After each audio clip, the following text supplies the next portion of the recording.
Hello and welcome to another episode of 4 Wales See Wales with me, Mel Owen. Me, Robin Morgan. And me, Will Hayward. Oh, that was unplanned. Didn't warn us at all. Didn't warn us, No. and I don't think we should acknowledge it.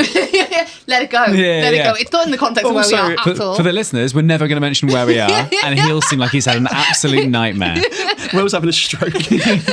We just let it go. Yeah. It's happening. The podcast must go on. When a child is being naughty, you just ignore them. You don't acknowledge ignore it. them. Absolutely. Ward isn't even a bard. I don't know what I was doing. Why are you making agricultural noises, Will? Because 4 Wales See Wales has come to Melanie Owen's natural habitat. It has the Royal Welsh Show. I'm with my people. So for somebody who is living in a hole, what is the Royal Welsh Show?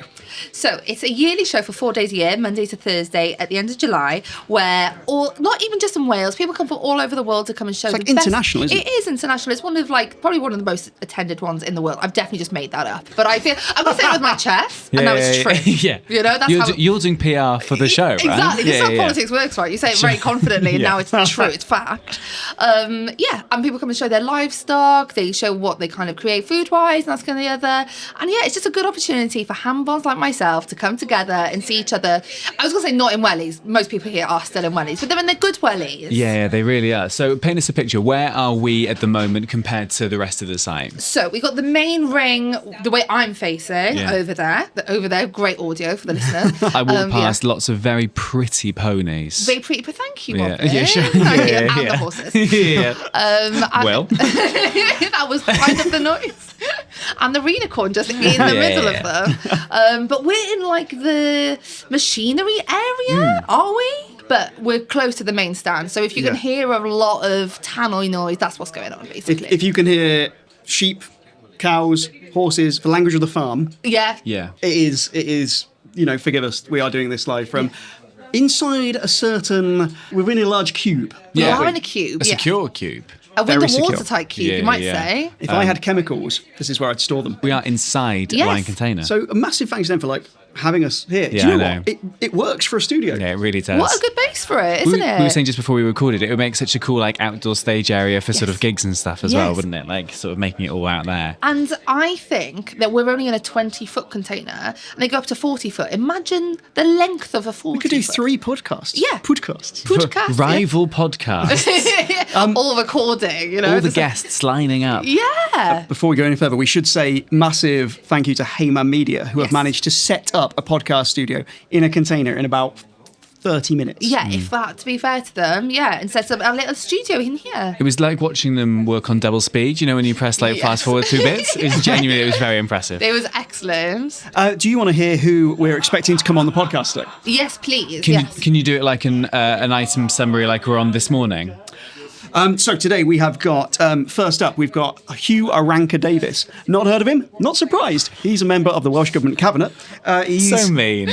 So unnecessarily mean. I mean, actually that is quite mean because he's quite well known for being one of the nicest men in politics. Oh, really? Wow. Well, we will test that. I'll be extra irritable today and just see how much it takes him to snap at me. I might have a nice off with him and see who snaps first. Yeah, Oh my nicest God. man in comedy, nicest man in politics. Let's see. You'll just mould into one ball of... I think we'll walk off holding hands. We're going to be best friends. So he is the, I think the correct title is the Cabinet Minister for Agriculture or Farming. We'll tighten that up before he arrives. But he's also the Deputy First Minister. Yeah. So it's a long business card. That is a long business card. Which is bad for the environment. It's massive. The reason he's Deputy First Minister is when all the fallout happened with Vaughan Gethin, the literal fallout where everyone fell out, Leonard Morgan and Huw Irranca-Davies were basically 2 of the people that most people in the Labour group still found palatable. So basically they were like the unity candidates. Like a grown-up. Yeah, the grown-ups in the room. Yeah. So he used to be an MP. He's been a member of the Senate for Ogmore since 2016. God, he's 62. He looks great. Fair play to him. Because he's so nice. It comes from within. It's that Roald Dahl thing, isn't it? Like the twits. Is it the twits or the witches? The twits? Or both, all ugly. Because they were it's horrid. true. Yeah. So he was also... Body shaming the twits.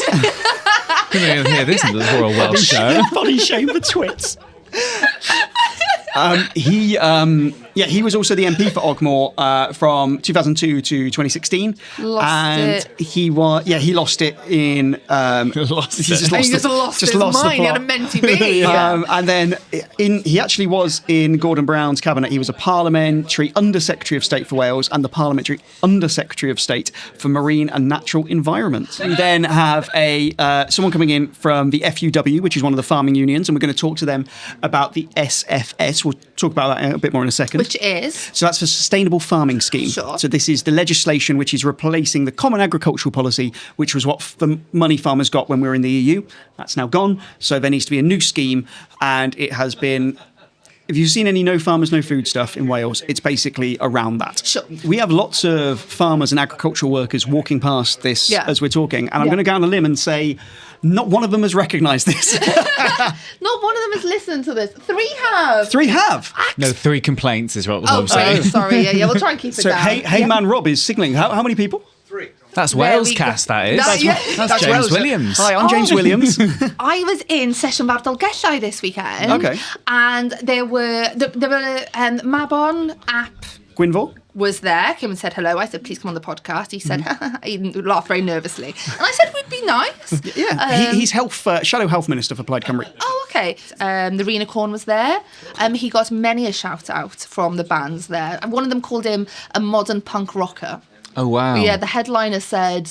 let's be honest, we're Session Vowed. They skew one kind of political way, you know? And somebody said, I don't know if we'll ever have independence in our time, but with modern punk rockers like Sheen, there's a chance. What was the name of his band? The 69ers. The 69ers. A quick thing that I did try and ask him if a quick thing now we're playing, but I don't know if he didn't hear me or pretended he didn't hear me. Yeah, selective hearing with that man. Yeah. There were some people there who listened to the podcast, which was very fun, and there was somebody at the bar who I could see checking their phone to see if it was me. Yeah.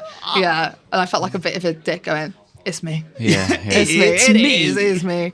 Busy day. This is my first time at the Royal Welsh. So arriving as a newbie, obviously incredibly busy. Obviously we'll probably hear lots of background noise throughout and sort of machinery and forklifts and the other things that I can't remember. Telehandlers. But loads of food stalls and stuff. The first food stall I walked past was Ye Oldie English Fudge. And I was like, you have misjudged this. You have surely. Yes, 100%. That's going to be burnt down by the end of the week. Lots of political parties have their stalls here as well. Is Nigel Farage here?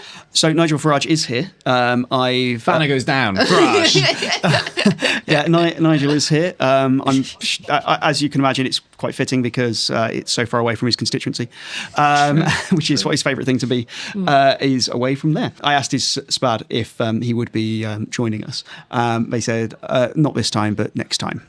So I'm sure next time he's doing a series of sort of policy blitzes, isn't he? Sort of like what did he announce all the prison stuff yesterday? Oh yes. What did I hear the clip? If you're a criminal, we're coming for you. Yeah. I'm like, he's the police now, is he? Yeah. He's not police. He's fucking DCI Luther, is he? And if he wants a prison, lie in containers. Yeah. Very secure. Yeah. Yes, exactly. I don't want to kind of contradict him, but kind of all the evidence is that just continuing to build more prisons is a terrible way to fight crime. Yeah. And there's also a thing of like sending prisoners abroad, which I think like successive governments have tried or looked into doing that, Labour and Conservatives, and they've basically just worked out that it's too expensive. So that was one thing that it's going to cost like 18 billion, all these sort of like justice reforms. So in terms of like cutting out the waste, then you sort of, once you start, this is what we've been talking about, right? Once you start to put costs on these policy blitzes, does it then start to crinkle away? Exactly. I mean, if we do catch him today with a big net, we'll ask him about, because I mean, one of the cheapest ways to deal with crime is like things like restorative justice, and it's shown to have the best rate of stopping offending. Right. Yeah. So essentially, if you do something, you have a way of them making amends for what they've done. An eye for an eye. Yeah, exactly. An eye for an eye. That's what it is, right? Yeah, exactly. So we are now joined by Huw Irranca-Davies. And thank you for joining us, the MS for Ogmore. That's right. And not Ogmore by sea down the coast, as people often think, but up in the valleys, deep valleys. Oh, nice. Cabinet Secretary for? Cabinet Secretary for Climate Change and Rural Affairs and Deputy First Minister, the longest title in government. That is long. Yeah, that is long. Like we said, a very long business card. Yeah. It is.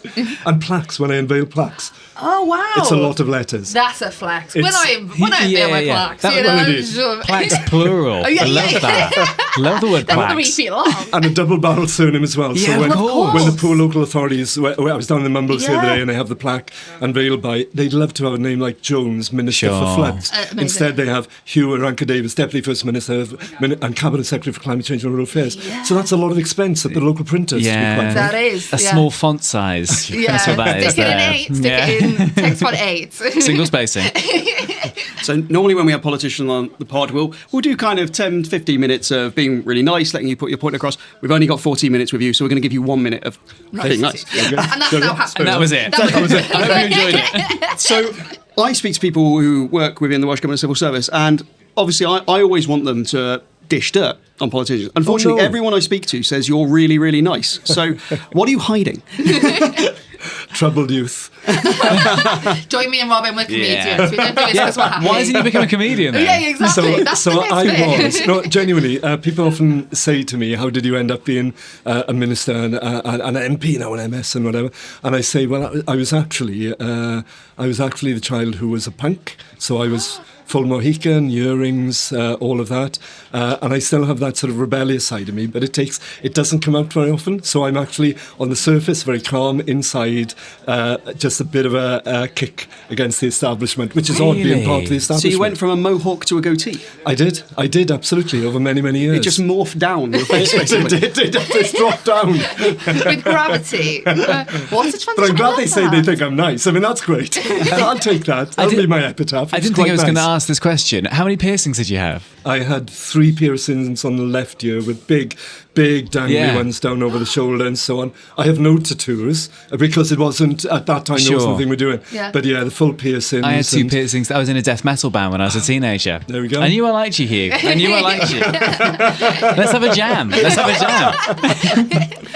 So you're here today. You've got a pretty thankless task. You're a Labour minister coming to an agricultural show to pitch a environmental scheme which is going to make farmers do things. I mean, wow, that's a tough sell. Can you just outline? It's called the Sustainable Farming Scheme. Very, very briefly, what is it? Why do we need to bring it in? And what is it replacing?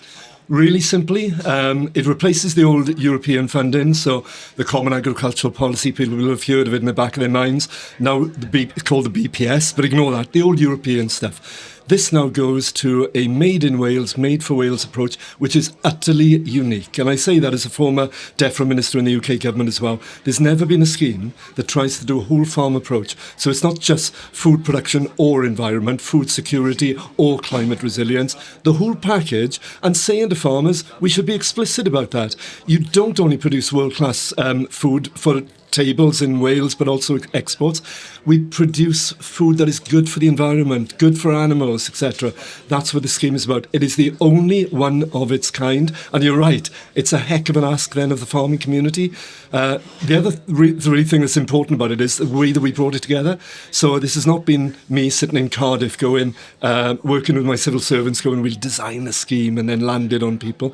It's been 15 months of sitting in hundreds of hours of working through the detail to get it right. But before it's been years in the making. Yeah, hasn't it? it's been years, and in some ways, I wish I'd have been here before to do this a little bit earlier. But actually, credit to all the people I've engaged with. This. It's been arduous and intensive, but it's been fun. I've built friendships during the course of this. And getting environmental groups together with farmers and saying, this is what we're trying to achieve. Are we all agreed? Right, now how do we get there? And having frank and honest discussions and sometimes disagreements. And not everybody agrees with the calls that I've made finally. It's my decision.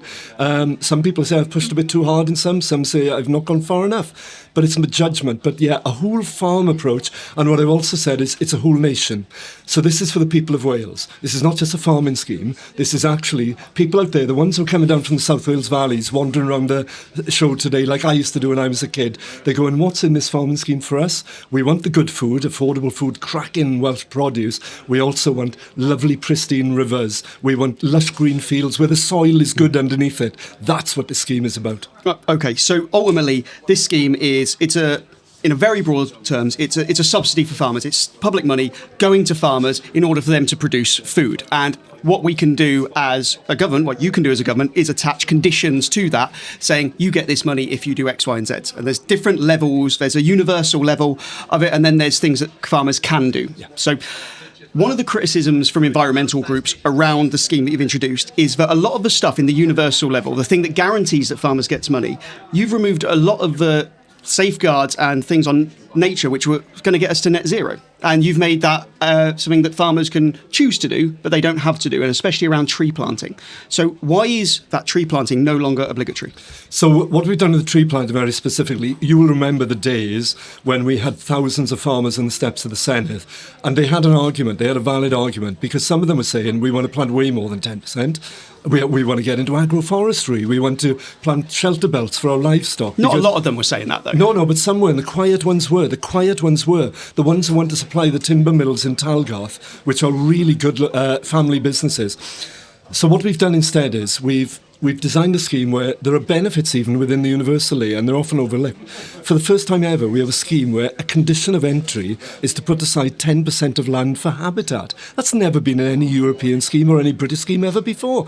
But what they can also do is they can say, if we want to go further, we want to do more ponds and scrapes, little nature areas, extend the hedgerows and whatever. They can draw down more money for farmers to grow those hedges, plant the trees, do the ponds and scrapes. So yes, there's a balance between what you put in the universal and what you put in the others. But as I've just said to the NFU gathering up the road there, this is all money for farmers to do good things. They need to use all of the levels. Okay, so you mentioned that farms have to have 10% of habitat, don't they?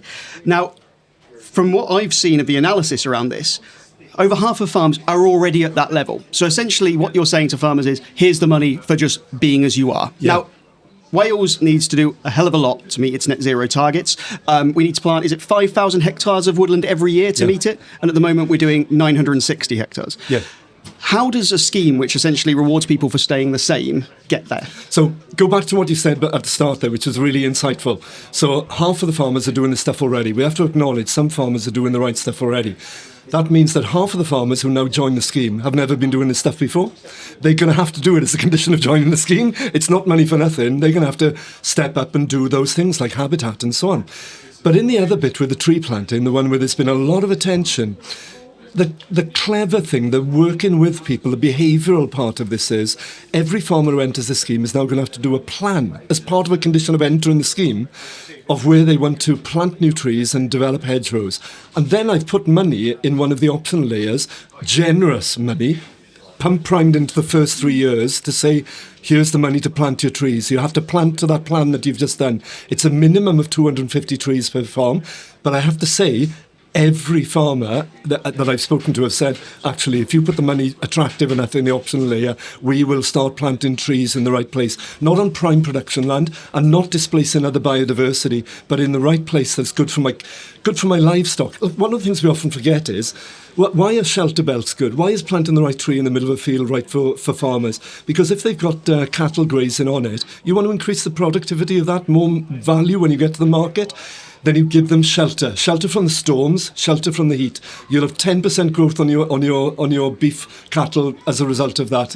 So that's the argument we're in now, is bringing people with us. The great thing is, in terms of the targets, our ambition is now to plant 17,000 hectares of additional trees, 21,500 if we can make it. But how are you going to do it? You've never ever met these targets. Yes, you've never because come we've close. never ever before. We've always tried to tell people what to do before. We've tried to do it by hitting them with a stick, and it's never worked. So it's the carrot this time? Is it the incentive? It's both. It's the carrot and the stick. So they need to do the plan, and they need to plan to it, but it's the carrot of saying, we'll put the money in the place, you've got to come with us by doing this plan, and now we've got to get on planting. And by the way, we review this every single year. We don't wait for year 5. 2026, 2027, 2028, we sit down and say, are we planting to plan? Are we hitting that trajectory? Which will take us within 500 hectares on the higher level of the Climate Change Committee's balanced pathway, they call it, their target of 22,000 by 2030. If we achieve this, it's amazing. And you are right, it's never been done before. Yeah, this approach has never been done before. It's always been that old approach of trying to beat people to plant trees. No wonder people have rejected it and gone, don't force me, I'm willing to do it, but encourage me to do it. Were you surprised by the level of sort of pushback initially with the protests and things? Did that shock you? In some ways, yeah. And I remember when some of the protests were outside the Senedd, Abi Reader, who's the deputy leader of the National Farmers Union, standing on the steps and saying some sympathetic messages to the crowd are out there, but defending what we need to do on carbon reduction. Not defending the trees target per se, but we have to decarbonise, and her being booed. Now that wasn't, I would argue, run-of-the-mill farmers out here today. The debate has been commandeered by the culture wars, hasn't it? It's been captured, and I think that's something we need to push back against.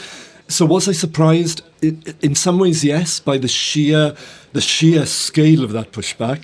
And that's been a lot of the work we've done over the last years, to work with those people and say, look, this is not either the environment or carbon and decarbonisation or climate change or farming and food production. It's both together. And the million miles that we've travelled over the last year makes me think we're in a much better place now to achieve it. When you say, well, can we do this? It's never done before. We've never tried an approach before that actually works by capturing hearts and minds and say, are we agreed on the target for the headline scheme? Are you agreed I should put enough money into the scheme to make it work? And will you help me? Yes. Right, let's go for it. If it doesn't work, we will come back and revisit this, not in year 5, but in year 2, 3 and 4. So this time next year, you might be here going, yeah, this hasn't really worked, we're going to completely rethink this. Yeah, so this time next year, we need to see... Actually, that'll be after the election, though. So it is, yeah. It might not be me. Who knows? Maybe it will. Anyway, but look, this time next year, a minister will be able to say every farmer should have done their tree planting, and in that season ahead should start planting, because of the money we're putting into especially generously in the first 3 years. So by 2027, you should be able to see trees being planted in the ground, and more by 2028 and more by 2029. That's the prize if we can make it work. What kind of reaction have you felt this week? You know, when you've been here, we're recording on the Tuesday, like you said, the relationship between Welsh Government and farmers felt like it had a very big breakdown last year. Has it improved in your view now? Yeah, I think it's improved inordinately, and it is partly to do with what I often describe, and I'm not being silly about this when I use this phrase, very Welsh way of working. When you're saying people say I'm a nice chap, I'm nice, but I'm actually very hard-nosed. But I do believe you get things done when everybody sits in the room together and talks this through, have disagreements like a family, and then say, right, but are we all set on the same course now? Right. That's bolted down, now let's move on. So I think it has changed, and part of it has been through honest agreement, disagreement, working together. The more you work with people closely, the better those relationships of trust are established. And I've enjoyed that enormously. What's your response to, because Lee Waters has been pretty vocal on this, he was previously in the climate change minister role, deputy minister role. He said that he thinks that the stuff around tree planting especially is a mistake. Listen, I get that. And Lee and Leslie Griffiths as well, the former agriculture minister, who both brought forward the previous iteration of the scheme and are both understandably very wedded to that approach of saying, set a target and tell people they have to achieve it. But we saw the results of that. So my point of disagreement with Lee is we need to try something different where we have the carrots and the sticks, but we also have a way of working that everybody has agreed we're heading for a headline target. This headline target is more ambitious, by the way, than the 10%, just to make it clear. If we achieve that 17,000 or the 21,500, it's way above and beyond what the 10% per farmer would have delivered. That's the prize. If you get there. If we get there, and there's no certainty in this, but I'll tell you what, there was definitely no certainty in the way before. Because when those farmers were on the steps, there were surveys carried out. How many of you are going to join the scheme? It was as low as 6%. You're going to tell me we're going to achieve tree planting when 6% of farmers are going to join the scheme? It's not going to happen. Cool. You're on a very tight schedule. We've got a lot of other people to speak to. Very, very, very quick final question. You came in pretty much this time last year as Deputy First Minister, as a unifying figure within the party. Would you say that the Labour group is united now and all of one purpose? Really is.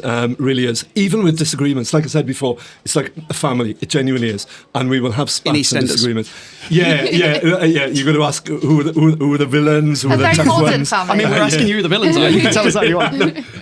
But yeah, it's really together, and we're also really focused on the year ahead because we know the challenge ahead of us. It is massive. It is probably bigger than it's ever been before, but that's actually uniting the party as well and saying we've got to get out there and talk the progressive nature of politics to people and what there is to lose as well as what there is to gain. Huw Irranca-Davies, thank you so much. Good luck selling on this this tour of convincing you're doing now. Diolch yn fawr iawn. Thank you very much. Diolch. What do you think? What do you think about him? He is nice. He is nice. You did not oversell there. He is a nice guy. How much of the Welsh establishment used to be in bands? It feels like one big jamming session in the Senate, Right? doesn't it? Yeah, there's all these people who used to be in band and became serious. Is that why It's we're quite expanding it to fit in drum kits, like throughout all of it? That's It's exactly what it is. like an yeah. orchestra pit in the bottom. Oh, one feature one day. Guess what instrument they all used to play? Be great. Yeah, Christmas. We'll do that. Yeah, Yeah. Obviously, we had to kind of rush through questions with him. Sure. Didn't you? You get 15 minutes, these kind of things, and you got to go bang, bang, bang. It's a heavy topic. Yeah, I genuinely believe he thinks that this scheme goes far enough. If it has full sign up, it will do a fair bit. But we see so often. How many times do you say how ambitious their target was, and no one's ever done a target like this? We hear that all the time. Yeah, and there's one thing having an ambitious target, but it's another thing having a coherent plan that's going to help you reach it.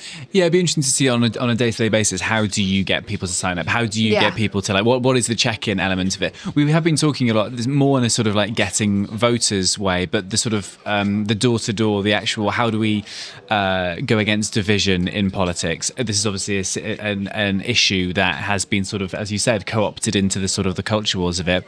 But in having hundreds of meetings, you know, like hearing some, you know, last year we were talking a lot about farmers not being listened to by the Welsh government. It sounded like they've done a bit of the legwork, right? They've tried to have that FaceTime. Oh, a key part of, so he came in to this role pretty much a year ago, just under a year ago, and we had the protests of farmers leaving wellies outside of the Senedd. We had the no farmers, no food thing all over the place.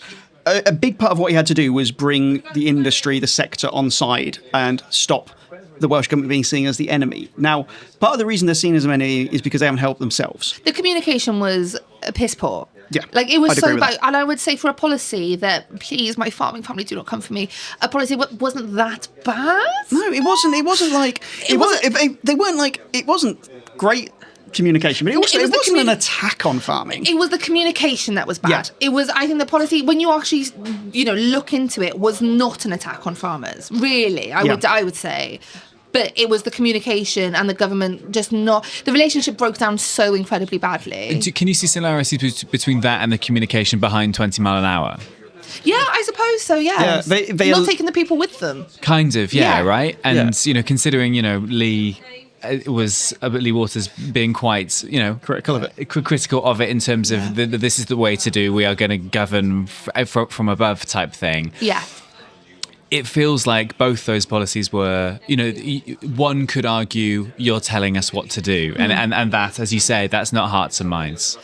And not to dig into this too much, because I appreciate this is a wider discussion, but does that key into the slight Labour arrogance that has been in Wales, that they kind of, then they haven't always had their eye on the next election. Do you know what I mean? When you look at UK government, there's always the eye on, we might not win the next election. Because Labour have always kind of been a shoo-in to win the next election, I wonder if there hasn't been the focus on communication. Maybe arrogance is a bit harsh, but there hasn't been the kind of... Complacency, I think. Yes, I think that's what I'm trying to say. And feeling like you don't need to convince people of your argument because it's a given that you're going to be in power. Yeah. I think the thing is, like, I remember seeing Leslie Griffiths, a person who was in that role before him, go to the NFU Cymru conference and basically try and communicate this. And they tried, but I think what they forget that they are not operating in a vacuum, and they are not operating with where all the people involved are acting in good faith.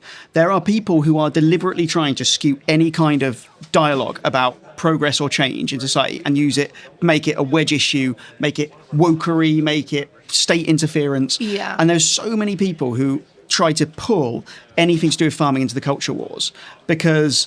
It's the new fisheries, isn't it? Yes. It's the new fishing industry thing. Exactly. Yeah. And the only way you beat that, it's hard to do, and I'm not criticising them for finding it hard, because it is, but ultimately you can't leave vacuums. Like, you have to go really strong. You have to pick your line, you have to control that narrative, and you have to fight your corner. What they have done with the farming is they've almost done a bit of both. They've gone, we're going to do this thing, and the farmers have gone, well, we don't want you to do it. And they go, well, we know it's bad, but we kind of should. What they should do is go, this is why we have to do it. This is how it's going to benefit you. This is how, and be really consistent. It's the same with 20 miles an hour. At no point did they say, really, this is why we're doing 20 miles an hour. They said, this is happening. Yeah. And then it just leaves this big vacuum for people, often online, to just try and seize that narrative. And we know that opposition parties will be really opportunistic and not always act, again, in good faith to have a proper, balanced debate about something, because this is really important. This affects farmers, and farmers control almost 90% of Welsh land is managed agriculture. And it's not about Wales and farmers. These farmers are Wales. They're a key part of... There's a cultural element to this as well, at the end of the day, isn't there? Yeah. And but I do think, I think it's... If farmers are going to kick off on this, I think some of them will have rocks in their head, because it's a great deal for them. You can do not too much. Some of them won't have to do anything and they'll get state money.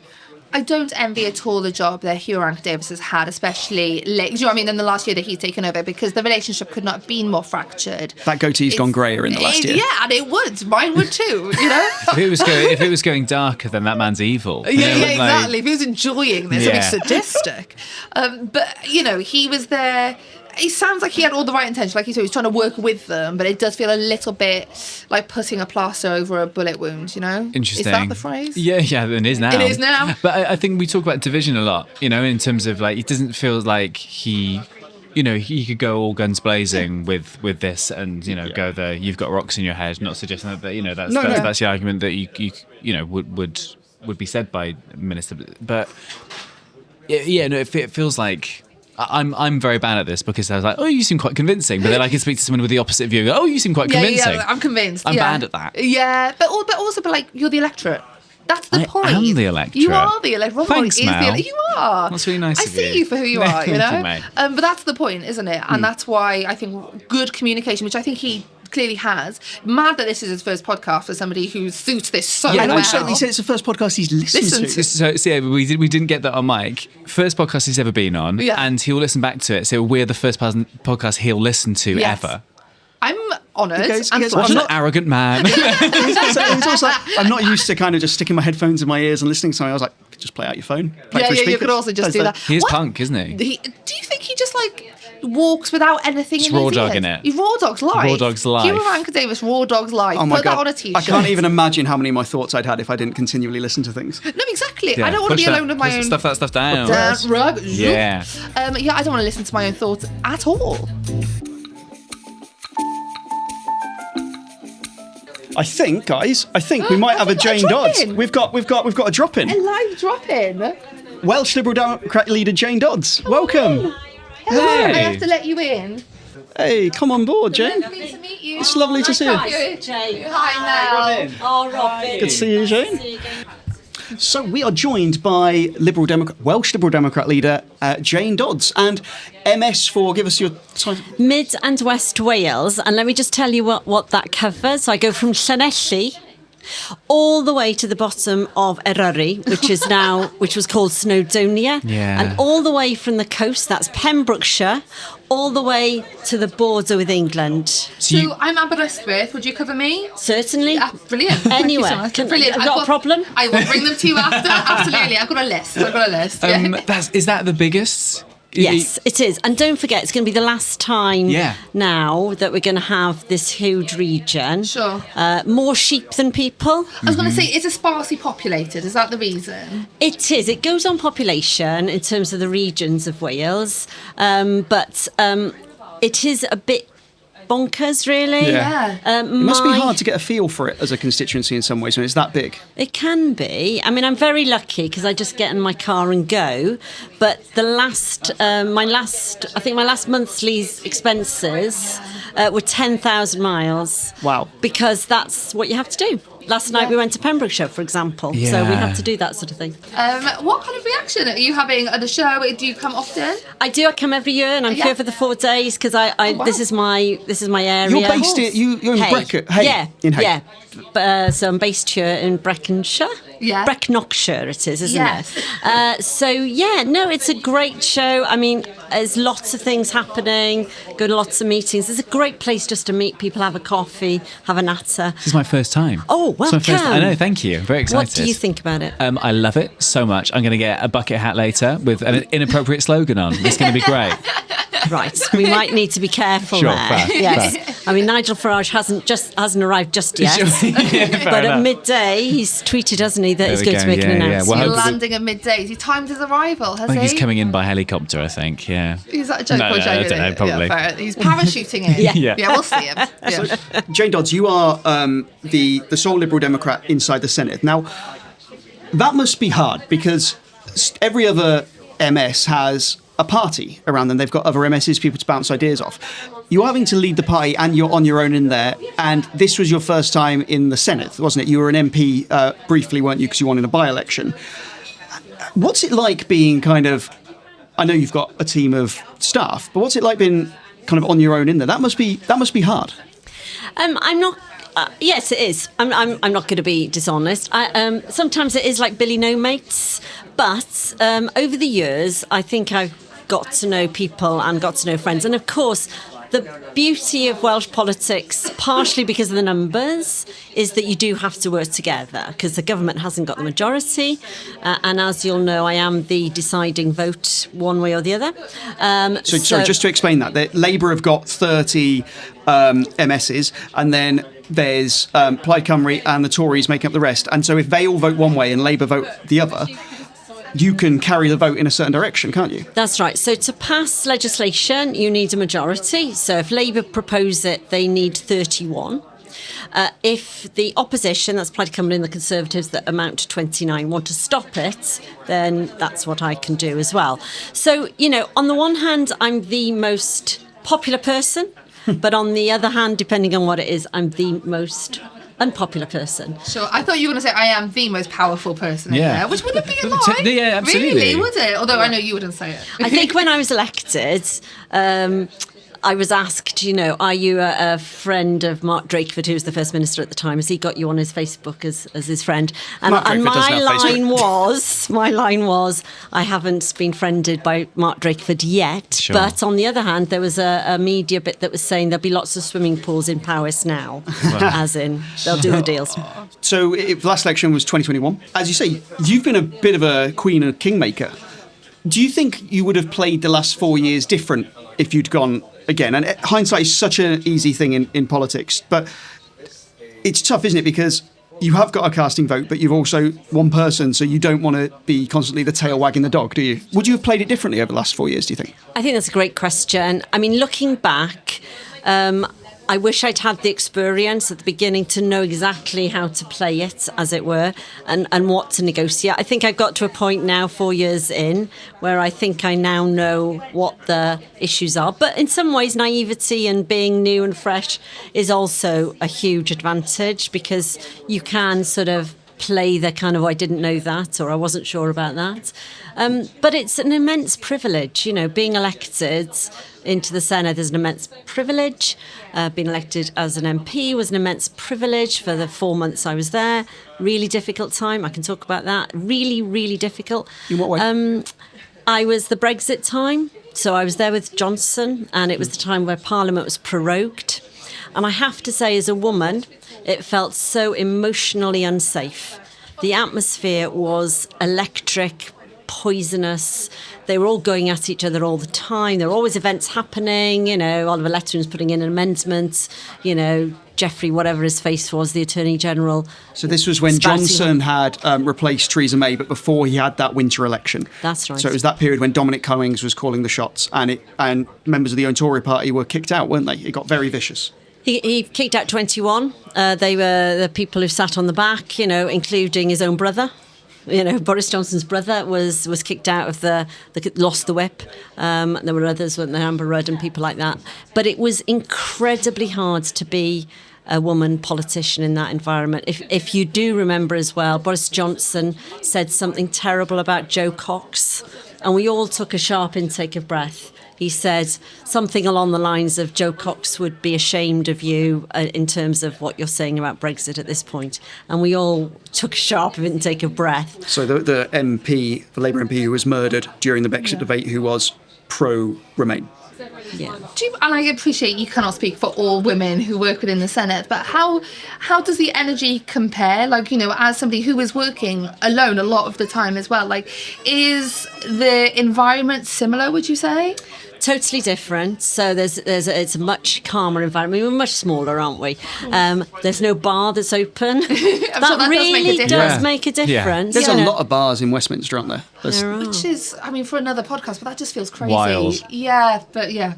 No, that makes a difference. Yeah. The alcohol is running from midday, and they have to keep the bar open until 15 minutes after the last vote. So it doesn't matter. For Brexit, we were having votes at 2 a.m. Doesn't matter. The bar has to stay open until after they have the last vote. And the way that they treated staff, I thought was pretty awful. I didn't like that. But I think in the Senedd, we've got a much nicer environment, much more about collaborative working. As a woman, though, and I don't want to put women off politics because it's really important we get more women into politics.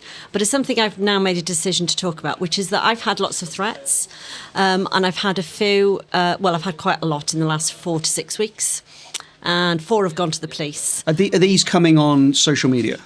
They are. They're all on social media from Doge Wales and from Voice of Wales. And I'm really happy to name them because I think it's pretty appalling. I'm not the only woman as well. There's been some Labour MSs and we know one Plaid Cymru so far. I think we need to talk about it. I think we need to share it. Previously I'd have gone, oh my goodness, I'm not going to talk about it. I'm just going to manage it. And fair play to the Senedd Security. They're very, very good. But I do want to say to any women who are going into politics, we just have to stand up to this together. All women, everybody, men as well. Yeah. We just have to say this is not acceptable. They're targeting women in particular. And actually, the Senedd Security and the police have been really brilliant. Just for people who aren't aware, those are accounts on Twitter, especially. I know one of them is, they're an absolute loser. I'm happy to be on record with that. But they are prolific in terms of social media, and what they're very accomplished at is whipping up other bots and wankers, basically, to target people. So I'm really sorry that you've been through that. That's tough. Look, I'm not the first, and sadly I won't be the last. It will escalate, I'm sure, as we come up to the Senedd elections. But it's something that a few of us have now decided to talk about. Yeah. And I think that's really important. They want us not to talk about it. They want it to go under the stair cupboard and close the door, and in the dark they will do what they want. But let's put the light on them and let's say we're not having this. That's everybody saying that. Yeah, and as you say, sort of the Senedd feeling sort of friendlier than the Commons, right? Sort of. But do you feel like the next 8 to 10 months, given it enlarging and potentially a new party coming in, do you feel like it's going to become more toxic? I hope it doesn't, and I would appeal to everybody. It's not a given, is it? There has been this little cluster of people, and the police are onto them, which is really encouraging. They're doing all that they can to find out who they are and to make sure that even the people who are then making the comments are also followed up, and that's really important. But I hope it doesn't, and I don't think it's a given. I think Wales is a much better country because it doesn't really do that. It doesn't do that, I hope. So the next election, also known as Operation Get Jane Some Company, what does success look like for the Welsh Liberal Democrats? Like, the electoral system isn't kind for you guys in terms of that. Parties need to be hitting over that 10% vote share in an area to kind of be guaranteed a seat. What do you think success looks like for you guys? Where are you winning seats? I imagine, obviously, you're putting up candidates everywhere, but they're going to be areas you're inevitably targeting. Where are you thinking to target, and what would you be? You wake up on May the 7th and you go, oh, that went well. So I want double figures, at least. So that doesn't tell you much. But I'm not going to tell you exactly where they are. But you'll know we've got some really great candidates already selected in some of our heartlands. Liberal Democrats are, by and large, a rural party. But we've got some places where we can see that people don't like Labour anymore, and they'll never vote Conservative, and they'll never vote Plaid Cymru, and they certainly won't vote Reform. So those are sorts of places, maybe some urban places, Cardiff, Swansea, where we might get some seats as well. Okay. But, we're working hard, and we'll see how it goes. And I'm very, very hopeful that we can cut through as the Welsh Liberal Democrats. historically, Wales has such a strong Liberal tradition, doesn't it? Going back a long way. And obviously, I think the coalition government hit the Lib Dems hard in Wales. It feels like in some ways there should be a real opening for the Lib Dems because you've got really unpopular Labour government. You've got Plaid, who a lot of people in the centre and even on the left might find unpalatable for certain reasons. And then you've got a Reform and Tory party who are really far over to the right. There should be a really big gap for the Lib Dems. Why do you think so far there hasn't been the ability to cut through electorally? What do you think is kind of driving that? I think it's a great question. I think there's a lot of things. The answer's not clear, is it? But I think we've got to have that positive, hopeful, aspirational message for Wales. And we're developing that. You know, look for announcements. I'm sure your next question is going to be: are you going to do any mad things like Davy did? And I'm going to just say, wait and see.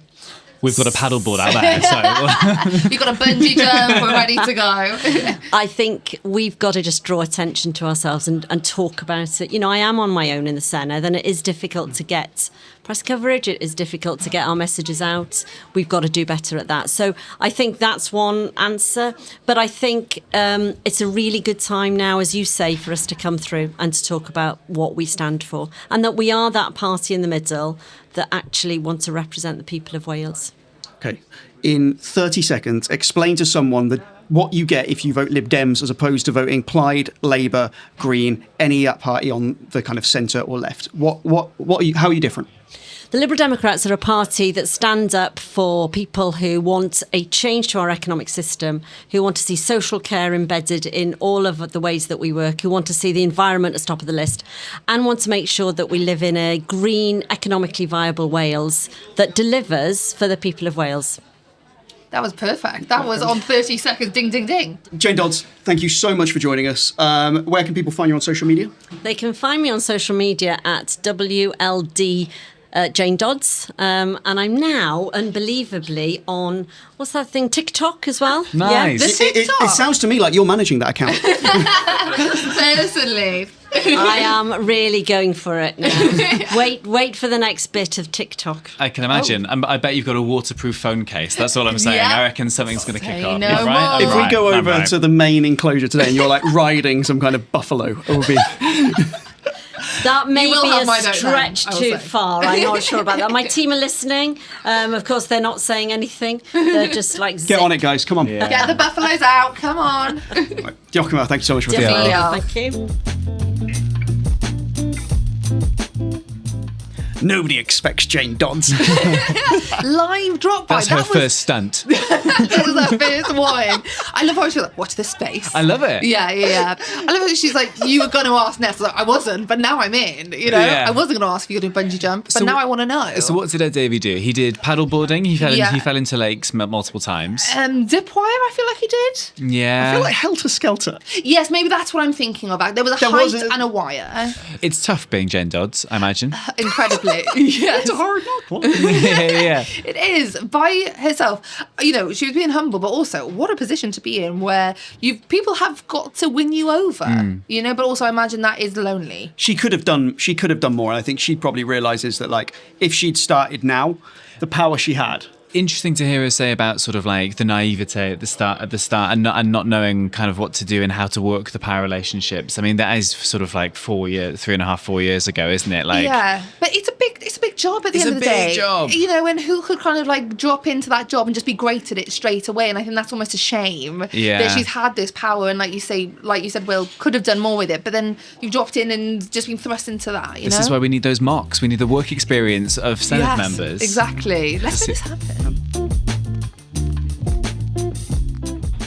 We are now joined by the president of the FUW, which is Farmers Union of Wales. Yeah, correct, yes. Can you introduce yourself, explain who you are and what your role is? Yeah, hi. Thank you for the invite today. So, my name's Ian Rickman. I'm a Carmarthenshire sheep and beef farmer. I'm also the Llywydd India Meithrin Cymru, the president of the Farmers Union of Wales. So, what is that? What, the Farmers Union of Wales? Yeah, okay. So, and ironically, we're celebrating our 70th birthday this year. So, Congratulations. we've been 70 years in existence. We were formed in 1955. We're independent and we do what we say on the tin. Farmers Union of Wales, India Meithrin Cymru, we represent the farmers of Wales. And that's my job, to represent my members. So concerned about all issues that concern our members here in Wales. How long have you been in the role for? So I've been in the. I've got to think now. Not 70 years. Since establishment. I know, it may look like it, but not 70. Absolutely not. 2 years. So I'm 2 years into my 3-year term. So we do 2 terms. At present can do 2 terms of 3 years. How has it changed since you started? Then has the sort of the atmosphere? Obviously, it's been we're at quite a pivotal point, aren't we, in agriculture and in farming? How has it changed since you started? So since I became president, obviously, I mean, it all kicked off, if I can use that word, in farming last February 2024, and the launch, the then launch of the latest iteration of the sustainable farming scheme, and we get our farm support here in Wales. That was the farming protest. It was wellies outside the Senedd. Exactly, wellies outside the Senedd. Big protest in Cardiff. Did you leave your wellies? No, I didn't. I didn't actually. What no. was the FEW stance at the time? Yeah, so the FEW stance was, and a lot of our members went from the length and breadth of Wales to that protest in Cardiff, and it was really, a difficult time of year as well because we're approaching lambing time. Yeah, of course. So hard for members to get away from farm and that kind of thing. But yeah, so our stance was, we're led by members. Look, we're a completely democratic organisation. My boss is the members and the farmers, our members of the Farmers of Wales. So I do what they want me to do democratically. The majority want me to do, and the majority wanted to join that protest. There was appetite to protest. They were angry. They were frustrated. It was a series of issues, and that was the culmination of a series of issues. Yeah, I find it interesting as someone not from farming background. When that sort of kicked off at the start of last year, how sort of representative the protest, which was obviously getting a lot of news attention, how representative that was of a sort of wider farming community. Yeah, and I think it was. I mean, you get a sense of these things as well. I get members phone me up all the time, and you speak to farmers in meetings and events, and you get a feel for what the industry's feeling. Yeah. And the industry was frustrated and angry, and wholesalely really rejected that version of the sustainable farming scheme, and said, the industry put his foot down, made a red line in the sand, and said, no, we're not gonna accept this. Was it the tree planting element? Was that because that was, when I speak to people, the tree planting to me was actually quite a small part of it, but the thing people latched onto was tree planting. It was, and ironically, you look around the showground here, there are plenty of trees. I was asked the question at the time, so farmers don't want to plant trees? Yeah, of course, farmers don't mind planting trees. We've got loads of trees on our farmland in Wales. It's not a problem. The issue there was the mandatory 10% tree planting target. So making farmers, that scheme said, if I want to join the scheme and receive my farm support, I must plant 10% of my farmland with trees, which would replace then livestock, would replace my ability to farm as I wanted to, and to produce that great food for the nation that our members all do. So it was about that mandation, really. So we're not against the scheme as it stands now. There's tree planting in there. It's more optional. It's more flexible. The bar is much lower. You don't have to plant so many trees, but we'd like all farmers, if they can, and most of us can, I think, we'll be able to find a small area of land on a farm that we can plant a few trees on. But yeah, so it was a big issue at the time. We've got that removed from the scheme now, the 10% mandatory. I think it was that mandatory you shall do that really wound people up. But trees is, I still twitch when someone mentions trees, to be honest. Like contention. Oh, yes. I remember, yeah. Do you feel that frustration has been quelled amongst your members? Like, because we had Huw Irranca-Davies on earlier, and his, I'm sure we kind of asked a similar question, his kind of answer was yes, because he feels that the government have worked with farmers. Do you think would you agree? I would agree with that. I think credit where it's due.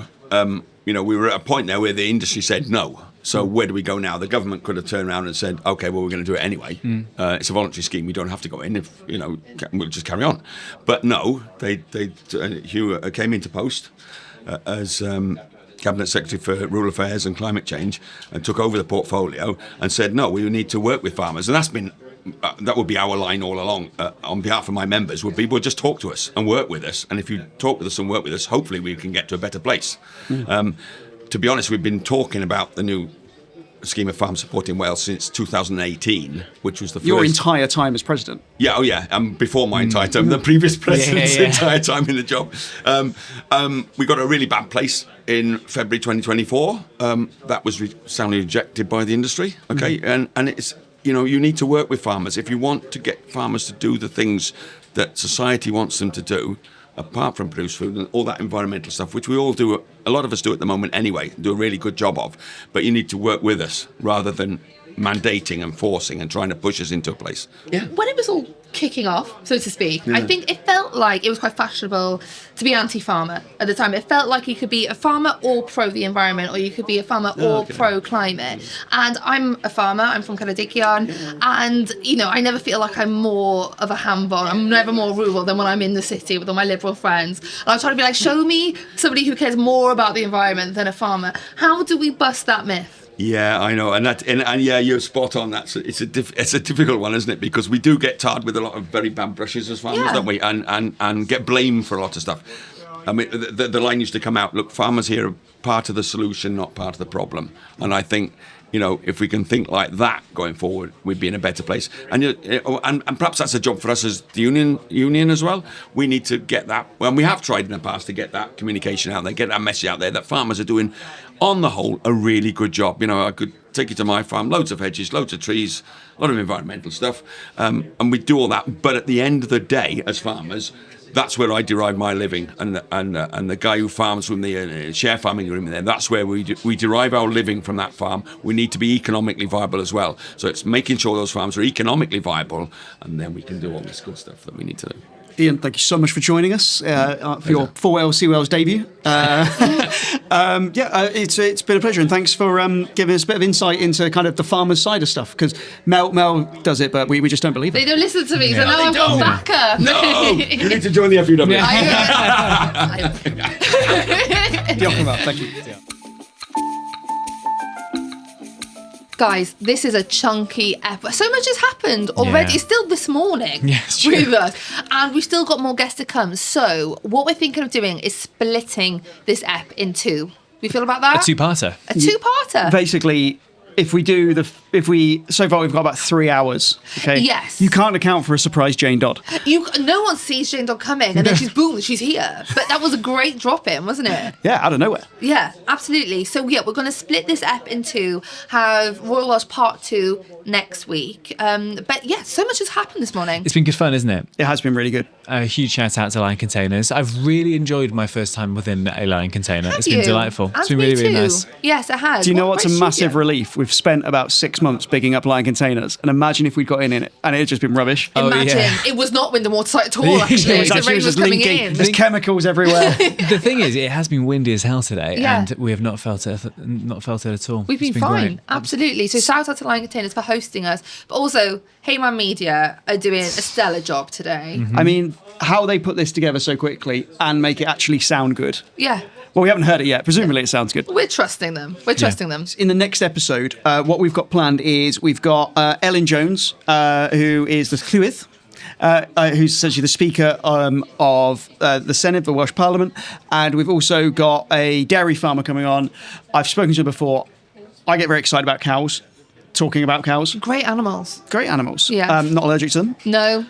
So next week we've got those sort of stuff, and what we'll also Abby Reader. And while this has been going on, we've actually heard that there's been a defection from the Conservatives to Reform. So we're going to break that down in a later episode. Okay? Absolutely, because yeah. I want the dust to settle, and I want to just go through legally what I can say, because I have things to say. God, we're content crazy today. We are content crazy. Absolutely.